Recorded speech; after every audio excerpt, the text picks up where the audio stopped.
Reporters TV ન્યૂઝમાં આપનું સ્વાગત છે। તાપીમાં સેવા સદન નિઝર ખાતે સ્ટાફના અભાવે લોકોને ભારે હાલાકી। નિઝર સેવા સદન ખાતે સ્ટાફ કમી હોવાથી લોકોને પડી રહી છે મુશ્કેલી। ઓફિસમાં 2 જ નાયબ મામલતદાર હોવાથી રેશન કાર્ડ અને કેવાયસી કરવા લોકોની લાંબી લાઈનો લાગી।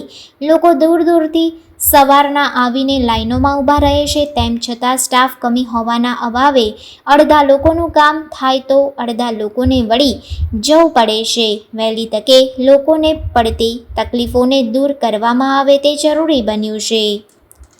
રિપોર્ટર સરવર પાડવી, crime reporters TV news, Tapi.